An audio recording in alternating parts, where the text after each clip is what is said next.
हाँ तो बच्चों, अपन चैप्टर को आगे बढ़ाते हैं। कल के लेक्चर में हम पीपीसी पढ़ चुके थे, यानी कि समांतर प्लेट संधारित्र, ठीक है। और आज हम स्टार्ट करने वाले हैं गोलाकार संधारित्र। अब देखो, जैसा कि आपको पता है कि संधारित्र दो प्लेटों का युग्म है, दोनों पर आवेश परिमाण में समान होगा, प्रकृति में विपरीत होगा, और उनमें से एक प्लेट कैसी होगी? भूसंपर्कित। अगर वो प्लेटें बिल्कुल समांतर हैं तब तो निर्माण होगा पीपीसी, यानी कि समांतर प्लेट संधारित्र का। और अगर प्लेटें गोलीय हैं, गोलीय कैसे, वो ध्यान से समझना। आप तो समझो कि एक गोला है कोई भी, आप एक गोले का निर्माण कर लो, सिंपल गोले का। ये लो भाई,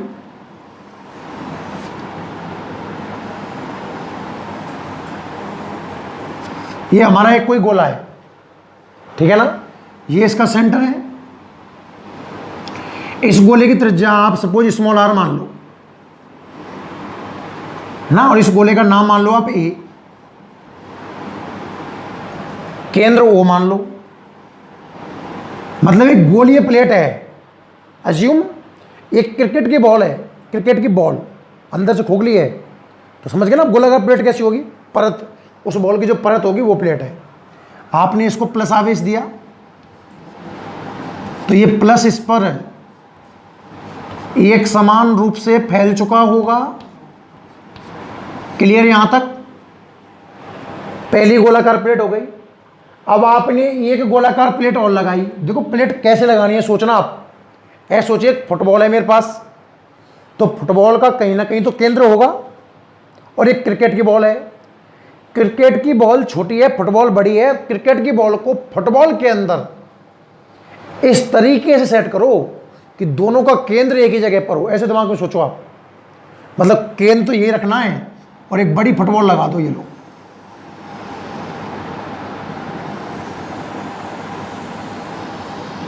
मतलब एक गोला और मान लो, हाँ या ना। प्रेरण की वजह से इसका जो आंतरिक भाग है वो कैसा हो गया होगा? नेगेटिव। मतलब इस पर प्लस क्यू है तो इस पर क्या आ गया होगा? Minus Q. बाहर प्लस हुआ होगा, इसको हमने भूसंपर्कित कर दिया होगा, तो प्लस गायब हो जाएगा और ये प्लेट क्या बन जाएगी? नेगेटिव। इसकी त्रिज्या आप कैपिटल आर मान लो, और इस गोले का नाम मान लो आप बी। ये जो सिस्टम तैयार हुआ है बच्चों, इसे कहा जाता है गोलाकार संधारित्र। क्या कहते हैं इसको? गोलाकार संधारित्र। देखो सारी प्रॉपर्टीज है कि नहीं है? दो प्लेटें हैं, पहली और दूसरी, बिल्कुल एक पर आवेश प्लस का क्यू, दूसरा माइनस क्यू, परिमाण समान है। प्रकृति कैसी है? विपरीत, पास पास हैं, और एक प्लेट कैसी है? भूसंपर्कित। इसे कहा जाता है गोलाकार संधारित्र। नई बात समझ में आई? चलो इसकी परिभाषा लिख दें कि दो गोलाकार चालक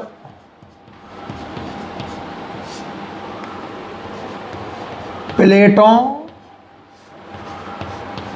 का ऐसा युग्म। ये जो युग्म है बच्चों, दो गोलाकार चालक प्लेटों का है, तो दो गोलाकार चालक प्लेटों का ऐसा युग्म जिन पर आवेश समान परिमाण कौमा विपरीत प्रकृति का हो, तथा एक प्लेट कैसी हो?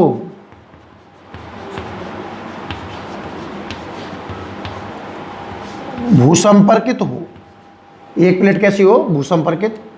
क्या कहते हैं उसको?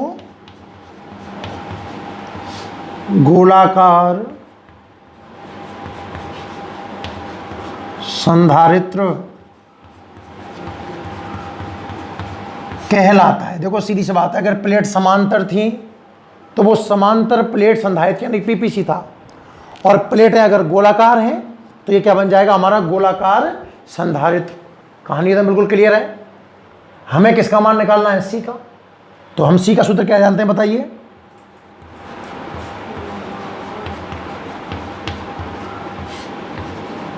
हम जानते हैं कि क्या जानते हैं हम? C बराबर Q अपॉन V, समीकरण नंबर 1। क्लियर है? अब आपको क्या चाहिए? विभव। तो बच्चों दो गोले हैं, एक गोला A और एक गोला B, दोनों का पहले अलग अलग विभव निकालता हूं।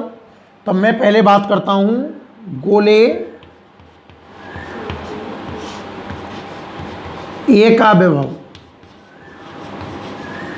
किस गोले का विभव देख रहा हूं मैं? गोले A का विभव। उसका प्रतीक क्या B बन जाएगा? B का मतलब विभव और A का मतलब कौन से गोले का विभव है? ये गोले का विभव। तो अज्यूम करो, सोचो। देखो दो आवेश हैं, एक तो प्लस Q है, केंद्र पर विभव देखना है। तो प्लस Q सतह पर है, जितना सतह पर होगा उतना ही तो केंद्र पर होगा। तो इस प्लस Q की वजह से, प्लस आवेश है ना, प्लस आवेश केंद्र से स्मॉल r दूरी पर है, तो इसकी वजह से तो विभव होगा प्लस KQ अपॉन R। कितना विभव होगा? Plus KQ upon R। और केंद्र से माइनस आवेश की दूरी कितनी है? Capital R। तो माइनस Q की वजह से कितना होगा? Minus KQ upon capital R। अरे ये कहानी समझ में आई कि नहीं आई? मुझे ए का विभव देखना है। आपको पता है कि सिस्टम में जितने भी आवेश होते हैं वो सब कुछ ना कुछ वोल्टेज बनाएंगे। तो प्लस Q ने कितना वोल्टेज बनाया? Plus KQ upon R। और माइनस Q ने कितना बनाया? Minus KQ upon capital R। तो ए का वोल्टेज कितना आ गया? दोनों में से कॉमन कितना आ गया? KQ 1 upon R minus 1 upon capital R। अरे यहां तक बात समझ में आई कि नहीं आई? अब जो ब्रैकेट में लिख रहा है इसे सॉल्व कर लीजिए। कैसे सॉल्व करें? देखो यहां देखो, VA बराबर KQ तो है ही है, इन दोनों का लघुत्तम आएगा capital R into small r। हमने स्मॉल r का भाग दिया तो कितना आया? Capital R। और कैपिटल R का भाग दिया तो कितना आया? Small r। तो ये तो बन गया बच्चों किसका? गोले A का विभव। अब बात करें गोले B के विभव की। गोले V का विभव तो ये आएगा बच्चों 0। कितना आएगा? 0। क्यों? ध्यान से देखें। क्या गोला B भूसंपर्कित है? क्या गोला B पृथ्वी के संपर्क में है? और मैंने आपको प्रेरण उसमें चालन में पढ़ाया था, चैप्टर नंबर 1 में, कि जब दो वस्तुओं को आप टच कर देते हो तो उनका विभव बराबर हो जाता है।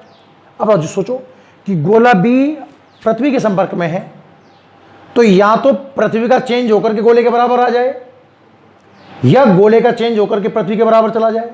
अच्छा कि पृथ्वी का आकार तो बहुत बड़ा है, तो एक गोले की वजह से पृथ्वी का तो चेंज नहीं होगा, पर पृथ्वी की वजह से गोले का चेंज हो जाएगा। और पृथ्वी का वोल्टेज कितना माना गया है? 0 अनंत का। और पृथ्वी का विभव कितना माना गया है? 0। इसलिए गोले B का विभव कितना आ जाएगा? 0। याद रखना गोले B का विभव 0 क्यों आया है? क्योंकि गोला B कैसा है? भूसंपर्कित। और जो भी चीज भूसंपर्कित होगी उसका विभव कितना आएगा? 0। अतः हम बात करें कुल विभव की बच्चों, तो A का विभव कितना आया है? KQ R माइनस R बटे RR। और B का कितना है? 0। तो जो टोटल वोल्टेज तैयार हुआ वो कितना तैयार हुआ? KQ R माइनस R बटे RR।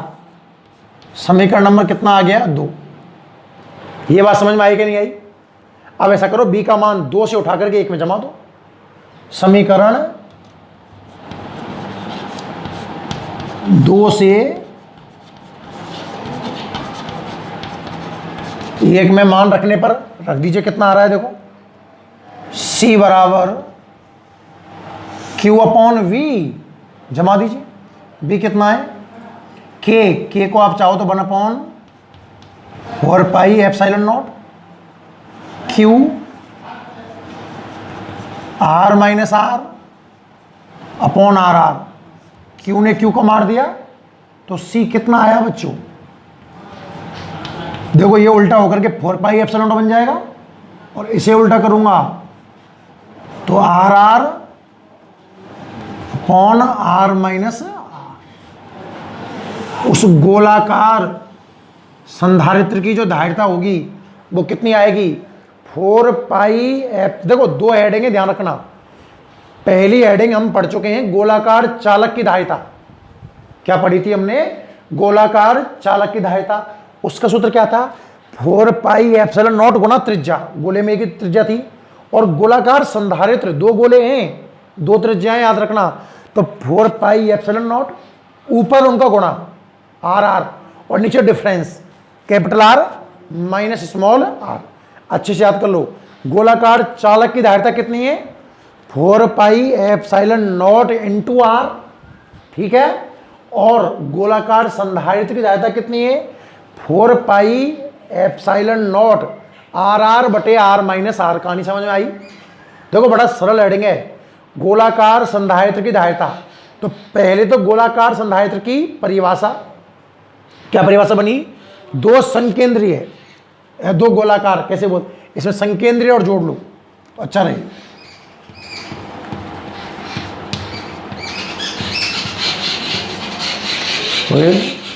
दो संकेंद्रीय गोलाकार चालक प्लेटों का ऐसा युग्म जिन पर आवेश परिमाण में समान, प्रकृति में विपरीत हो, एक प्लेट भूसंपर्कित हो, वही सारी बातें हैं।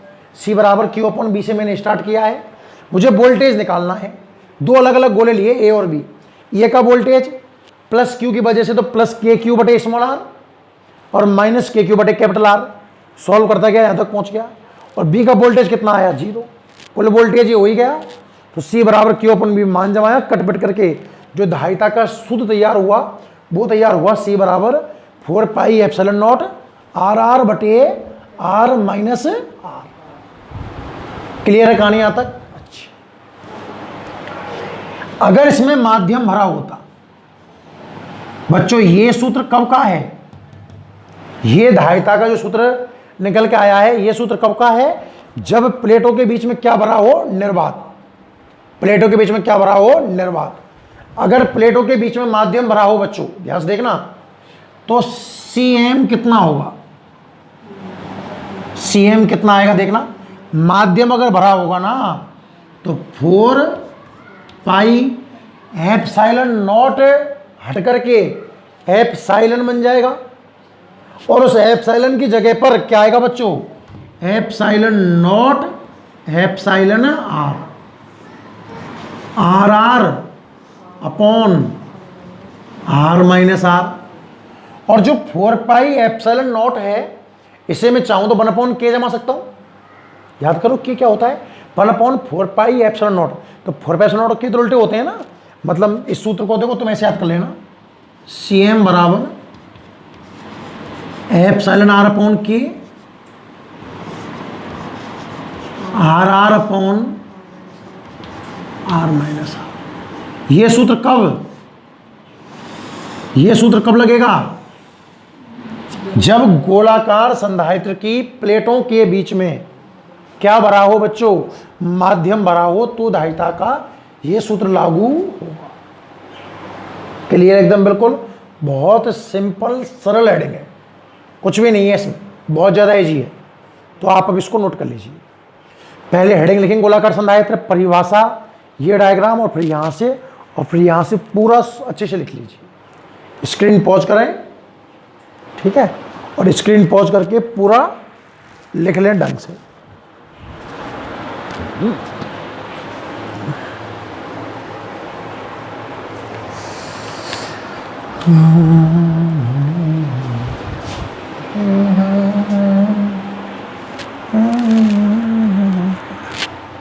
ठीक है,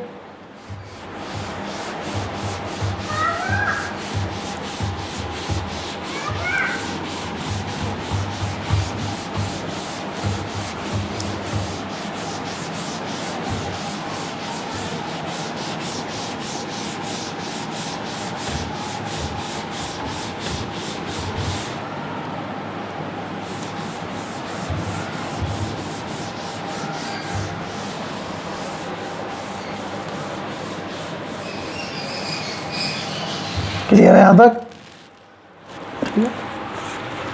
इस पर एक एग्जाम्पल भी दिया हुआ है बुक में, देखिए आप, एग्जाम्पल नंबर 4.12, एग्जाम्पल नंबर 4.11 तक हम आपको करा चुके हैं। बात करते हैं बच्चों एग्जाम्पल नंबर 4.12 की। देखिए क्या कह रहा है एग्जाम्पल नंबर 4.12। देखिए, एक गोली संधारित्र की बाहरी और भीतरी त्रिज्या 2 मीटर और 1 मीटर है। दो त्रिज्या है ना, 2 मीटर और 1 मीटर। कैपिटल आर बड़ी होती है 2 मीटर और स्मॉल आर छोटी होती है 1 मीटर। दो त्रिज्याएं हैं 2 मीटर और 1 मीटर। परावैद्युतांक कितना है 8, मात्रक इसका होता ही नहीं है, भर दिया गया है। संधारित्र की धारिता क्या होगी, हमें गोलाकार संधारित्र की धारिता पढ़नी है। तो बच्चों अभी आपको मैंने सूत्र बताया था, देखो सिंपल सूत्र क्या होता है। गोलाकार चालक का तो है 4 pi epsilon naught into R, और गोलाकार संधारित्र का है सी बराबर 4 pi epsilon naught R R बटे आर माइनस आर, और मैंने कहा माध्यम और भरा हो तो सूत्र है बच्चों एप्सिलॉन आर अपॉन के R R upon R minus R. इसमें वैल्यू जमा दीजिए। एप्सिलॉन आर कितना है 8, के का मान कितना है 9 गुणा 10 की घात 9। त्रिज्याओं का गुणनफल 2 गुणा 1 कितना आएगा 2, और 2 माइनस 1 कितना आएगा 1। सॉल्व करके देख लो कितना आ रहा है। सी बराबर 8 दूनी 16, 16 में 9 से भाग दो, 9 एकम 9, कितना बचेगा 10 7 70 हो जाएगा। 70 में फिर 9 का भाग दो, 9 7 63, कितना बचेगा 7, फिर 70, तो लगभग 8 लिख दीजिए, गुणा 10 की घात माइनस 9 फैरड। तो जो सी का सूत्र निकल करके आएगा 1.78 nano farad, sorry nano farad. मतलब उस गोलाकार संधारित्र की जो धारिता होगी वो होगी 1.78 नैनो फैरड। इजी क्वेश्चन है एकदम, बिल्कुल बहुत आसान। क्लियर है?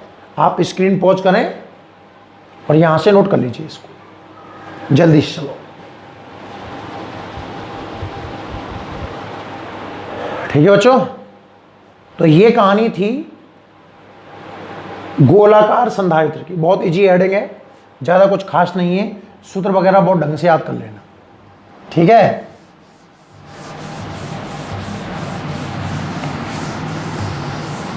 चलो अगली जो हेडिंग है, नेक्स्ट हमारी जो हेडिंग है वो है बच्चों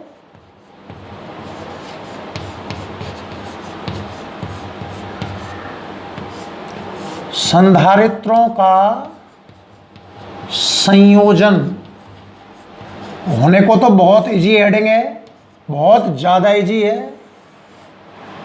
पर चैप्टर का अधिकांश भाग कॉम्बिनेशंस पर ही है। कॉम्बिनेशन ऑफ कैपेसिटर, संधारित्रों का संयोजन। 10th क्लास में आपने प्रतिरोधों का संयोजन पढ़ा है कि हम प्रतिरोधों को 2 तरीके से जोड़ सकते हैं। कौन कौन सा? श्रेणी क्रम संयोजन और समांतर क्रम संयोजन। क्लियर है बच्चों? मुझे यहां इस चैप्टर में पढ़ना है संधारित्रों का संयोजन। तो बात वही आती है कि 2 ही प्रकार से कर पाएंगे, श्रेणी समांतर।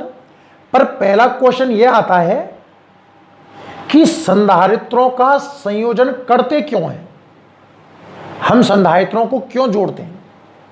मान लीजिए मेरे पास एक माइक्रोफैराड के बहुत सारे संधारित्र हैं और मुझे एक ऐसा सर्किट डिजाइन करना है जिसकी धारिता 5 माइक्रोफैराड हो, तो सिंगल से तो होगी नहीं, उन्हें जोड़ना होगा या तो श्रेणी में या समांतर में। तो इच्छा अनुसार धारिता प्राप्त करने के लिए हम संधारित्रों का संयोजन करते हैं।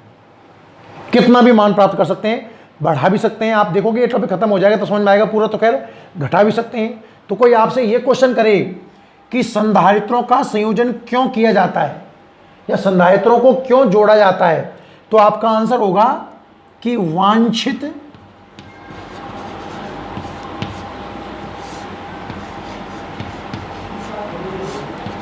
मान की धारिता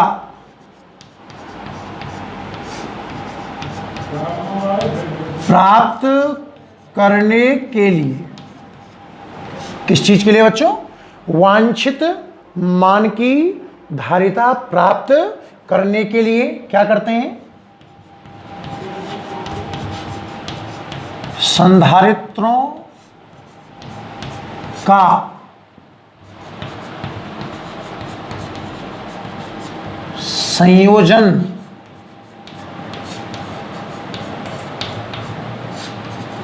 किया जाता है। सबसे पहला क्वेश्चन अगर आपसे यह पूछे कोई कि भाई संधारित्रों का संयोजन क्यों किया जाता है, तो आपका आंसर क्या होगा?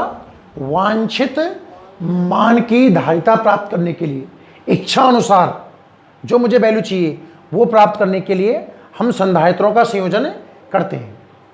अब संधारित्र का संयोजन कितने प्रकार से किया जाता है, तो उसके कितने तरीके हैं? 2। संधारित्रों का संयोजन निम्न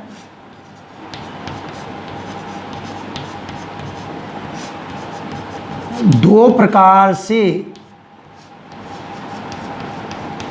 किया जाता है।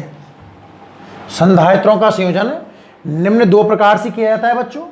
नंबर 1 जिनमें है, जो हमें पहले पढ़ना है, वो है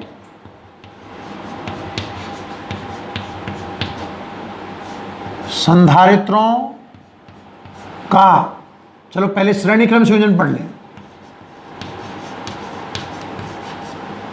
श्रेणी क्रम संयोजन, तो संधारित्रों का संयोजन 2 प्रकार से होगा ना, श्रेणी क्रम संयोजन और समांतर क्रम संयोजन। हम जो पहले बात कर रहे हैं वो किसकी बात कर रहे हैं? संधारित्रों के श्रेणी क्रम संयोजन। समझ लीजिए पहले आराम से, जल्दी नहीं है, बहुत इजी टॉपिक है, समझाने को 1 मिनट का है, कोई खास नहीं है, आराम समझें आप, क्योंकि इसके भरपूर क्वेश्चन है हमारे कोर्स में। सबसे पहला क्वेश्चन क्या बन सकता है कि संधारित्रों को क्यों जोड़ते हैं या संधारित्रों का संयोजन क्यों किया जाता है, तो आपका आंसर होगा कि वांछित इच्छा अनुसार मान की धारिता प्राप्त करने के लिए संधारित्रों का संयोजन किया जाता है। अगला क्वेश्चन हो सकता है कि संधारित्रों का संयोजन कितने प्रकार से किया जाता है, तो बच्चों कितने प्रकार हैं? 2। पहला कौन सा है? संधारित्रों का श्रेणी क्रम संयोजन, और दूसरा कौन सा होगा? संधारित्रों का समांतर क्रम संयोजन। नंबर 1 बात करता हूं बच्चों किसकी? संधारित्रों के श्रेणी क्रम संयोजन की। पहले समझ लें, फिर मैं ढंग से लिख दूंगा, आप लिख लेना उस चीज को। देखो ध्यान से, आपको मैंने संधारित्र का ये प्रतीक बताया था, ये वाला समझाया था ना आपको मैंने कि ये किसका प्रतीक है बच्चों? संधारित्र का। कहा था ना 2 बराबर के डंडे बनाने, ध्यान रहे बराबर के होने चाहिए, बड़े छोटे हो गए तो क्या बन जाएगी? बैटरी। ये हो गया हमारा पहला संधारित्र। ऐसे ही संधारित्र श्रेणी समझते हो, लाइन बाय लाइन। ऐसे ही मान लो ये हमारा कोई दूसरा संधारित्र है, ऐसे ही मान लो ये हमारा कोई तीसरा संधारित्र है। अरे बात समझ में आ रही है? तो ध्यान से देखना, इसकी धारिता मान लो आप कितनी है? C1। इसकी धारिता मान लो कितनी है? C2। और इसकी धारिता कितनी मान लो? C3। लाइन बाय लाइन जोड़ना है कि संधारित्रों का ऐसा संयोजन जिसमें ये पहला संधारित्र है, ये इसकी पहली प्लेट है और ये इसकी दूसरी प्लेट है, ये दूसरे संधारित्र की पहली प्लेट है और ये दूसरी प्लेट है, ये तीसरे संधारित्र की पहली प्लेट है और दूसरी प्लेट है। तो कैसे जोड़ेंगे देखना, इसको इससे जोड़ना होगा। तो संधारित्रों का ऐसा संयोजन जिसमें पहले संधारित्र की दूसरी प्लेट दूसरे संधारित्र की पहली प्लेट से जुड़ी हो, कॉमा दूसरे संधारित्र की दूसरी प्लेट है, बोलो, तीसरे संधारित्र की पहली प्लेट से जुड़ी हो। इसी प्रकार यह क्रम अनंत तक चलता रहेगा, कितने भी संधारित्र आप जोड़ सकते हो। फिर पहले संधारित्र की पहली प्लेट और जो भी अंतिम संधारित्र रहा होगा उसकी दूसरी प्लेट। ये नहीं कह रहा हूं तीसरे की, कितने ही तो हो सकते हैं, उन्हें कनेक्ट कर दें किससे, बैटरी से, प्लस माइनस उन्हें किससे कनेक्ट कर दें, बैटरी से। तो इस क्रम को बोलते हैं बच्चों क्या, संधारित्रों का श्रेणी क्रम संयोजन। अरे परिवार समझ में आ गई होगी। संधारित्रों का ऐसा संयोजन जिसमें पहले संधारित्र की दूसरी प्लेट दूसरे संधारित्र की पहली प्लेट से, कोमा दूसरे संधारित्र की दूसरी प्लेट तीसरे संधारित्र की पहली प्लेट से। इसी प्रकार पहले संधारित्र की पहली प्लेट और अंतिम संधारित्र की दूसरी प्लेट कहाँ जुड़ी हो, बैटरी से, क्या कहलाता है, संधारित्रों का श्रेणी क्रम संयोजन कहलाता है। अब सुने ध्यान से, धारिता के सूत्र में दो बातें आती हैं, C बराबर Q अपॉन B, आवेश और विभव, आवेश और विभव। तो यहां से जो आवेश निकला होगा वही तो पहले से जाएगा। मान लो यहां से कुल आवेश Q है, तो पहले संधारित्र में होकर कितना आवेश गया होगा, Q, वही दूसरे में होकर गया होगा और वही तीसरे में होकर गया होगा। तो श्रेणी क्रम में क्या समान है, आवेश। Q और B में से एक अलग रहेगा और एक समान रहेगा। और श्रेणी क्रम में वोल्टेज कैसा है, अलग अलग। भाई इसका वोल्टेज लगाना है तो वोल्टमीटर यहां जोड़ना होगा, इसका वोल्टेज लगाना है तो इसके सिरों पर जोड़ना होगा, अलग अलग सिरे। तो वोल्टेज कैसा आएगा, अलग अलग। इसका वोल्टेज कितना मान लें, B1, इसका वोल्टेज कितना मान लें, B2, इसका वोल्टेज कितना मान लें, B3। ये खेल समझ में आया कि नहीं आया? बहुत इजी है। सबसे पहले तो आपको परिभाषा समझ में आनी चाहिए। श्रेणी क्रम संयोजन की क्या परिभाषा है बोलना, संधारित्रों का ऐसा संयोजन जिसमें पहले संधारित्र की दूसरी प्लेट दूसरे संधारित्र की पहली प्लेट से, कोमा दूसरे संधारित्र की दूसरी प्लेट तीसरे संधारित्र की पहली प्लेट से। इसी प्रकार पहले संधारित्र की पहली प्लेट अंतिम संधारित्र की दूसरी प्लेट बैटरी से जुड़ी हो, संधारित्रों का श्रेणी क्रम संयोजन कहलाता है।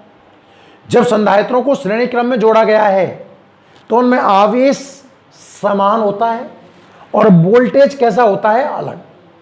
अब सोचो, ये वोल्टेज जो मिला है वो बैटरी से तो मिला होगा, तो इनका कुल वोल्टेज इस बैटरी के वोल्टेज के बराबर होगा। मतलब जो समीकरण हमें प्राप्त होगा बच्चों, वो क्या प्राप्त होगा, V1, ये प्रेस कर दो, V बराबर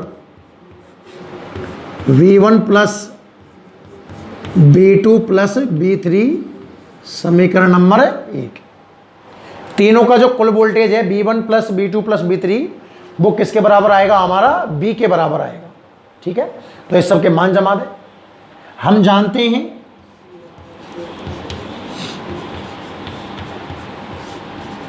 संधारित्र के लिए आप क्या सूत्र जानते हो भाई, C बराबर Q अपॉन V। तो यहां से जो B निकल के आएगा वो निकल के आएगा Q अपॉन C। भाई जो संधारित्र है ना, उसके लिए आप क्या सूत्र जानते हो, C बराबर Q अपॉन B। तो जो B निकल के आया वो कितना निकल के आएगा, Q अपॉन C। आपको तो B1 भी चाहिए, B2 चाहिए, B3 चाहिए, तो यहां लिखो प्रथम संधारित्र के लिए क्या बन जाएगा बताओ, B1 बराबर आवेश कितना है, Q, धारिता कितनी है, C1, मतलब Q अपॉन C1, समीकरण नंबर 3। फिर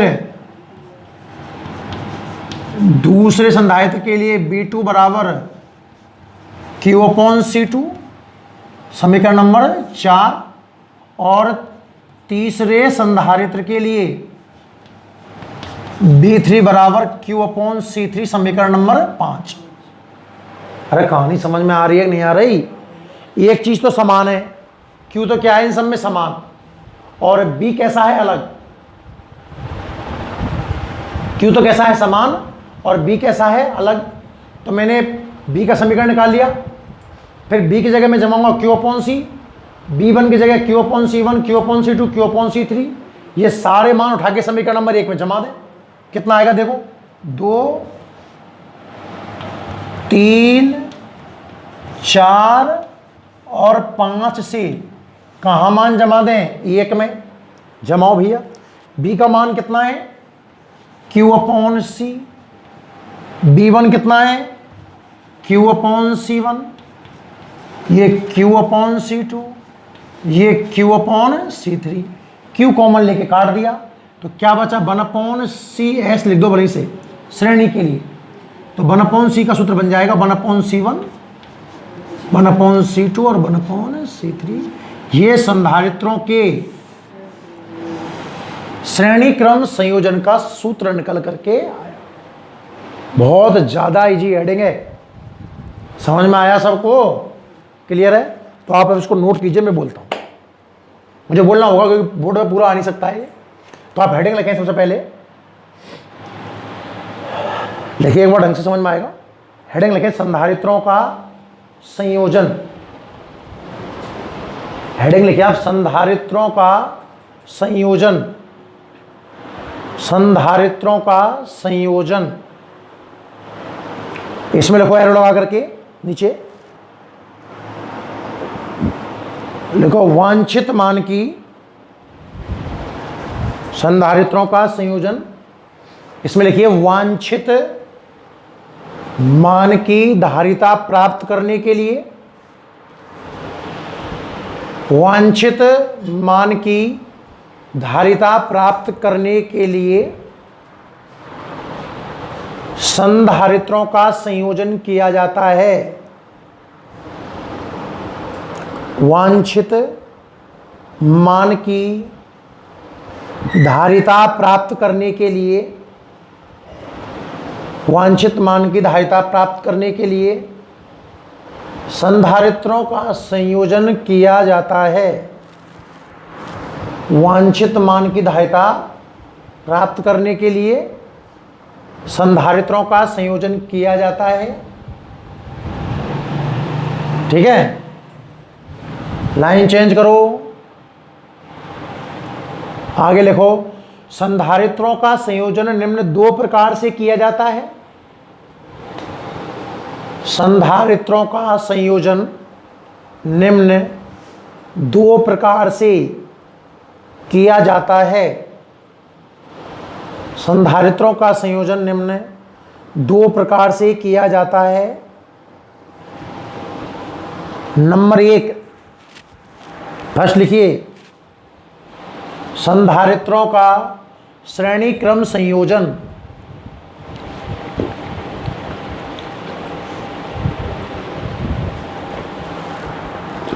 पहला लिखो संधारित्रों का श्रेणी क्रम संयोजन। ठीक है, ये हेडिंग भी है, हेडिंग यही है आज की, संधारित्रों का श्रेणी क्रम संयोजन। डेफिनेशन लिखो, लिखो,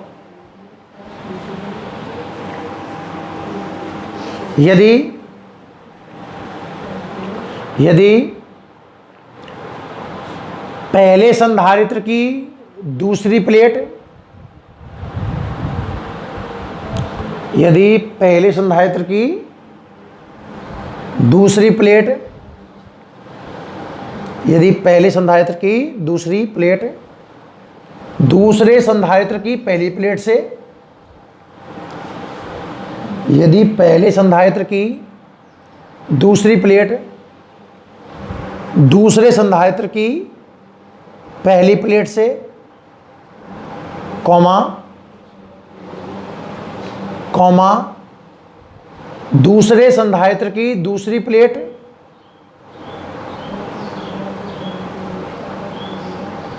कॉमा दूसरे संधारित्र की दूसरी प्लेट तीसरे संधारित्र की पहली प्लेट से, यदि पहले संधारित्र की दूसरी प्लेट दूसरे संधारित्र की पहली प्लेट से, कॉमा दूसरे संधारित्र की दूसरी प्लेट तीसरे संधारित्र की पहली प्लेट से। इसी प्रकार, मतलब ऐसे कितने ही हो सकते हैं, इसी प्रकार पहले संधारित्र की पहली प्लेट, इसी प्रकार पहले संधारित्र की पहली प्लेट तथा अंतिम संधारित्र की दूसरी प्लेट बैटरी से जुड़ी हो। इसी प्रकार पहले संधारित्र की पहली प्लेट तथा अंतिम संधारित्र की दूसरी प्लेट बैटरी से जुड़ी हो तो ऐसा संयोजन संधारित्रों का श्रेणीक्रम संयोजन कहलाता है।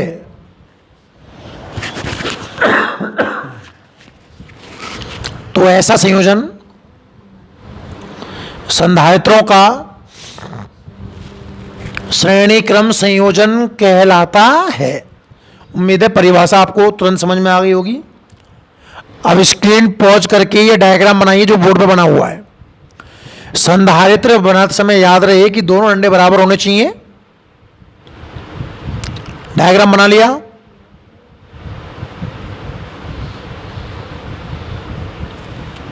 नीचे लिखो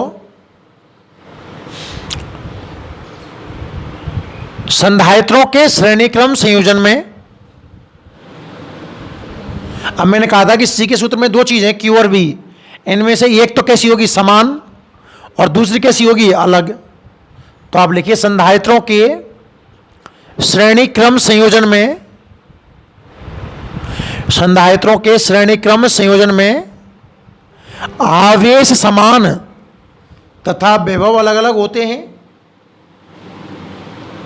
श्रेणीक्रम संयोजन में आवेश समान तथा विभव अलग अलग होते हैं। अतः बोर्ड से देख के समीकरण नंबर 1 लिख दो भाई। अतः नीचे लिखिए V is equal to V1 plus B2 plus B3, समीकरण नंबर 1 लिख दिया। समीकरण नंबर 1 लिख दिया। नीचे लिखो हम जानते हैं कि धारिता का सूत्र क्या जानते हो आप वो लिखो। हम जानते हैं कि C बराबर Q अपॉन V या V बराबर Q अपॉन C। जैसा आपको समीकरण नंबर 2 में लिख रहा है आप ऐसे लिख लीजिए इसको। हम जानते हैं कि C बराबर Q अपॉन V, यहां से V की वैल्यू निकाल लो आप, कितना आएगा Q अपॉन C। क्लियर है। फिर नीचे लिखो प्रथम संधारित्र के लिए, ये तो जनरल सूत्र था अभी जो आया था 2 में। प्रथम संधारित्र के लिए, प्रथम संधारित्र के लिए क्या सूत्र बनेगा? B1 बराबर Q अपॉन C1। पहले संधारित्र के लिए क्या सूत्र बनेगा? V1 बराबर Q अपॉन C1। समीकरण नंबर 3। फिर नीचे लिखो दूसरे संधारित्र के लिए, दूसरे संधारित्र के लिए B2 बराबर Q अपॉन C2। दूसरे संधारित्र के लिए B2 बराबर Q अपॉन C2। समीकरण नंबर 4 हो गया। फिर नीचे देखो तीसरे संधारित्र के लिए B3 बराबर, बंद कर दियो, तीसरे संधारित्र के लिए B3 बराबर Q अपॉन C3। तीसरे संधारित्र के लिए B3 बराबर Q अपॉन C3। यह समीकरण नंबर 5 हो गया। क्लियर है। अब नीचे लिखो समीकरण 2, 3, 4 व 5 से समीकरण 1 में मान रखने पर, समीकरण 2, 3, 4 व 5 से समीकरण 1 में मान रखने पर सारे मान जमा दीजिए भाई आप। जमा दिए और Q कॉमन लेके काट दीजिए, जो आंसर आया वो है 1/c is equal to 1/c1 plus 1/c2 plus 1/c3। ठीक है,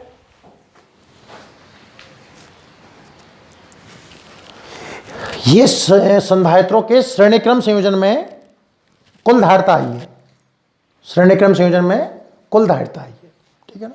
अच्छा, अब कुछ इंपॉर्टेंट बातें हैं, उनकी चर्चा स्टार्ट करते हैं। ठीक है, कुछ बच गया हो तो आप स्क्रीन पॉज कर लें और जल्दी से इसे नोट कर लें। ठीक है, अब देखो,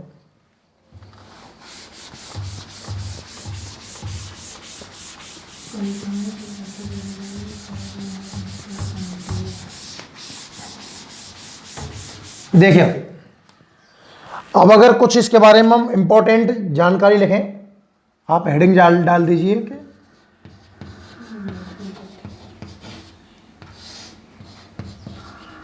कुछ इंपॉर्टेंट पॉइंट इसके बारे में।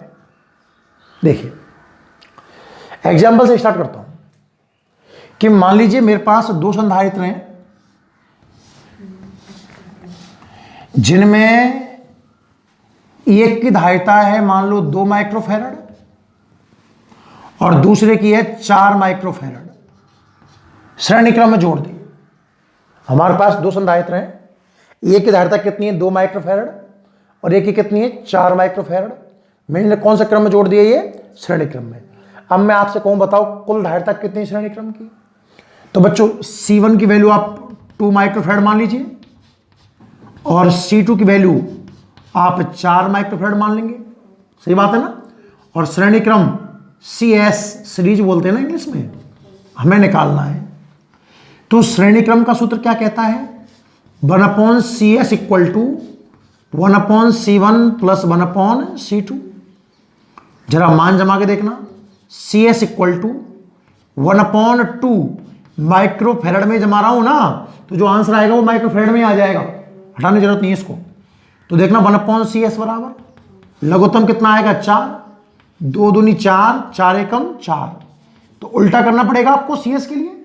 कितना आएगा बच्चों? 4/3 लगभग 1.33 माइक्रोफैरड। कितना आंसर आया? 4/3 लगभग 1.33 माइक्रोफैरड। तो आप देखिए, जब आपने दो संधारित्र जोड़े ना 2 और 4 के, तो जो संधारित्र आपने जोड़े उसमें न्यूनतम वैल्यू कितनी है? 2। न्यूनतम वैल्यू कितनी है? 2। तो श्रेणी क्रम में जो तुल्य धारिता आएगी, जो नेट आंसर आएगा, वो जो संधारित्र आपने जोड़े हैं उनमें जो न्यूनतम मान है ना, उससे भी क्या आएगी? कम। उससे भी क्या आएगी? कम। समांतर क्रम आप पढ़ोगे, सूत्र आएगा C1 प्लस C2। तो 2 और 4 को जब जोड़ोगे तो आंसर कितना आएगा? 6। उसमें जो धारिता है वो जो अधिकतम धारिता का संधारित्र है ना, उससे भी क्या आती है? अधिक। श्रेणी क्रम में तुल्य धारिता जो संधारित्र आपने जोड़े हैं उनमें जो न्यूनतम धारिता है ना, उससे भी क्या आएगी? कम। आपने मान लो 1 2 3 4 5 6 7 8 9 10 ये 10 जोड़ दिए, तो जो आंसर आएगा वो 1 से भी कम आएगा, क्योंकि न्यूनतम से भी कम आंसर आता है। तो कोई आपसे पूछे कि श्रेणी क्रम का उपयोग कब करते हैं? जब आपको धारिता कैसे लानी होती है? कम।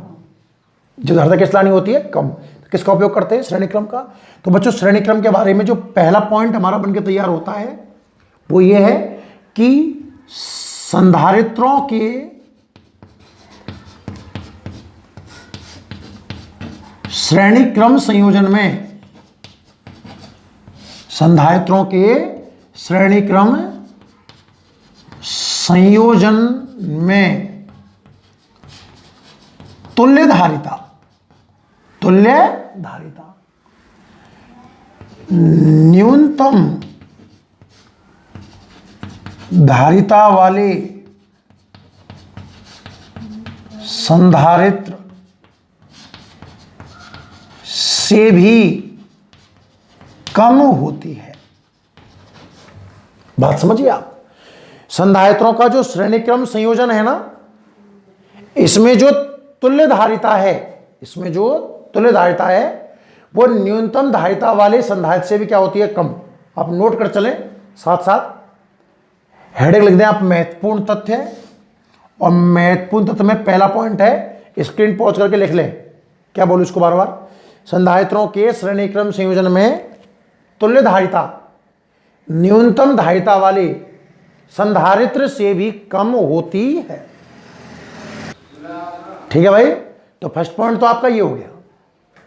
सेकंड पॉइंट आप देखिए, देखो सेकंड पॉइंट क्वेश्चनों में आपको लाभ देगा, क्योंकि अक्सर जो सवाल हैं वो दो संधारित्र जोड़े जाएंगे श्रेणी क्रम में, और जब दो संधारित्र जुड़े हों, अगर C1 और C2 धारिता के दो संधारित्र श्रेणी क्रम में जुड़े हैं, तो 1/CS का सूत्र होगा 1/C1 प्लस 1/C2। तो 1/CS इज इक्वल टू लघुत्तम कितना आएगा, C1 C2, C1 का भाग C2 बार, C2 का भाग C1 बार। तो जो CS निकल के आएगा बच्चों, C1 C2 बटे C1 प्लस C2, याद रखना शॉर्टकट। अगर दो ही संधारित्र श्रेणी क्रम में जोड़ रहे हैं तो कुल आंसर लाने के लिए ऊपर गुणा कर देना, नीचे योग कर देना, ये शॉर्टकट है। जैसे 2 और 4 श्रेणी क्रम में थे ना, तो ऊपर गुणा कर दो 8 और नीचे जोड़ दो 6, 2 से काट देना 4/3 माइक्रोफैराड। यही तो आपका आंसर आया था थोड़ी देर पहले। अरे बात समझ में आई ना। अक्सर आप क्वेश्चन में देखोगे 2 ही हैं, 3 है तो आपको पूरा पैटर्न लागू करना होता, 2 है तो आप शॉर्टकट अपना सकते हो। तो आप पॉइंट नंबर 2 लिखिए। आप पहला पॉइंट आपको समझ में आ गया ना, कि श्रेणी क्रम में जो तुल्य धारिता होगी, वो जो संधारित्र आपने जोड़े हैं उनमें जो सबसे कम है उससे भी क्या होगी, कम। पॉइंट नंबर सेकंड लिखो, यदि, पॉइंट नंबर सेकंड लिखिए आप, यदि C1 तथा C2 धारिता के दो संधारित्र श्रेणी क्रम में जुड़े हों, यदि C1 तथा C2 धारिता के दो संधारित्र श्रेणी क्रम में जुड़े हों, तो CS इज इक्वल टू ऊपर गुणा नीचे योग C1 C2 बटे C1 प्लस C2। C1 तथा C2 धारिता के दो संधारित्र श्रेणी क्रम में जुड़े हों तो CS is equal to C1 C2 बटे C1 प्लस C2। क्लियर है? ये हमारा पॉइंट नंबर 2। पॉइंट नंबर 3 देखिए आप, अगर हमारे पास बहुत सारे संधारित्र हैं, एक की धारिता C1 एक की C2 है और Cn तक है, तो कुल धारिता का सूत्र क्या बन जाएगा, सबको उल्टा लटका दो, 1/C1 1/C2 1/Cn। खत्म। पॉइंट नंबर 3 लिखो जल्दी से। अच्छा ऐसे कैसे लिख दो, इसमें लिखना क्या है। पॉइंट नंबर 3 सीधे सूत्र एकदम समझ जाओगे। अगर 2 है तो 1/C1 1/C2, 3 है तो 1/C1 plus 1/C2 plus 1/C3, 4 है तो 1/C1 plus 1/C2 plus 1/C3 plus 1/C4, जितने भी हो सबको उल्टा करके जोड़ते जाओ, कोई लिमिट नहीं है इस चीज की। क्लियर है पॉइंट नंबर 3, है ना। अच्छा पॉइंट नंबर 4 देखिए, ये फिर भी काम का है। पॉइंट नंबर 4, पॉइंट नंबर 1 क्या था महत्वपूर्ण तत्व में, कि जो धारिता में कुल धारिता आएगी वो न्यूनतम धारिता से भी कम आएगी।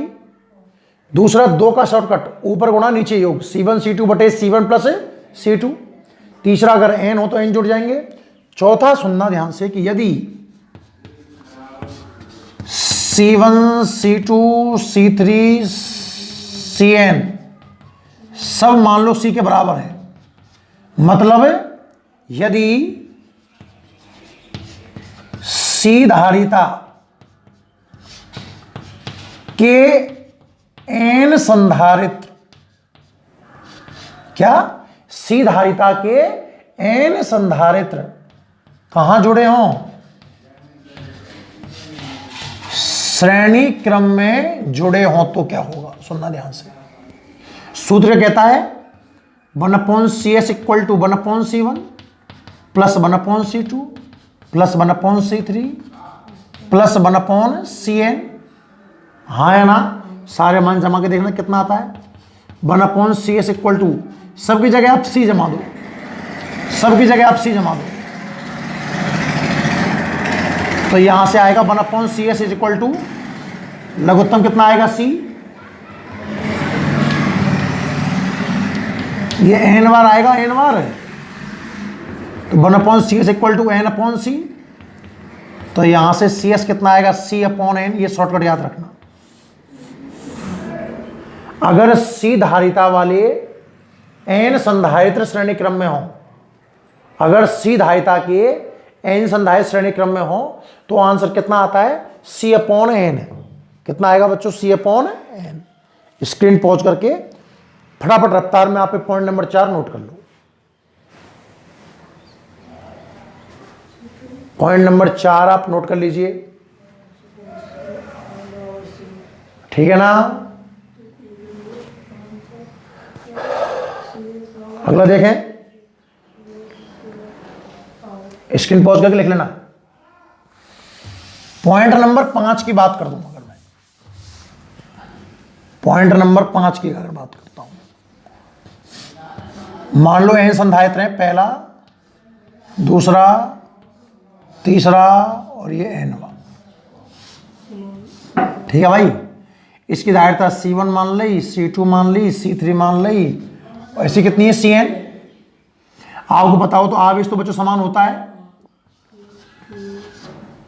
और वोल्टेज कैसा होता है अलग अलग श्रेणी क्रम में, थोड़ी देर पहले मैंने आपको पढ़ाया था। तो अगर मैं आवेश का अनुपात जानना चाहूं, पहले का आवेश, दूसरे का आवेश, तीसरे का आवेश, ये कितना आएगा ध्यान से देखना।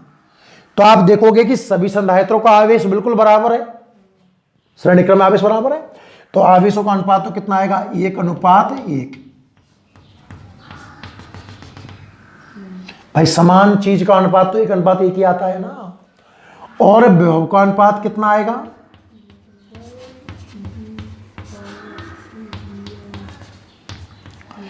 विभव का सूत्र क्या है, B बराबर Q/C। तो पहले के लिए आवेश तो Q है, Q/C1, Q/C2, Q/C3, और Q सब में एक जैसा तो कट जाएगा, कितना बचेगा 1/C1 अनुपात 1/C2 अनुपात 1/C3। ये किसका अनुपात होगा, विभव का अनुपात। नोट कर लीजिए, ठीक है ना भाई। तो आज के लेक्चर में हमने क्या पढ़ा, संधारित्रों का श्रेणी क्रम संयोजन। मैं कुछ क्वेश्चन दे रहा हूं आपको, स्क्रीन पॉज करके इसे नोट कर लेना आप, है ना, जिनके जवाब आपको हमें कमेंट बॉक्स में लिखने हैं भाई, ठीक है ना। क्वेश्चन देखिए, आज का क्वेश्चन है, निम्न परिपथों की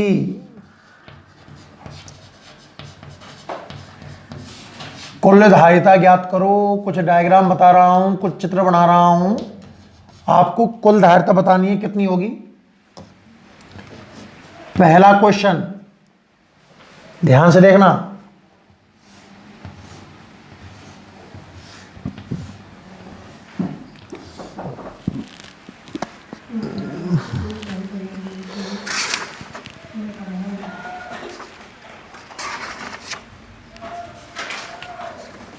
चलो ये ले लेते हैं।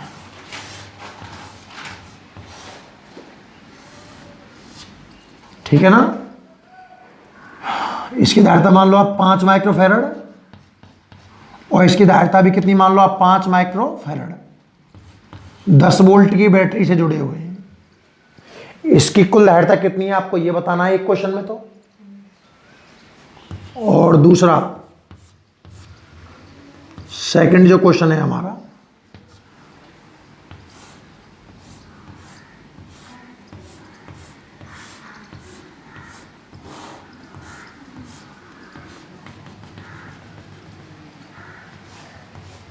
सौ संधारित्र है, 100 लिख दूं मैं आप 100 संधारित्र कौन से क्रम में जुड़े हैं, श्रेणी क्रम में, ठीक है। और सबकी धारिता 1 माइक्रोफैरड है।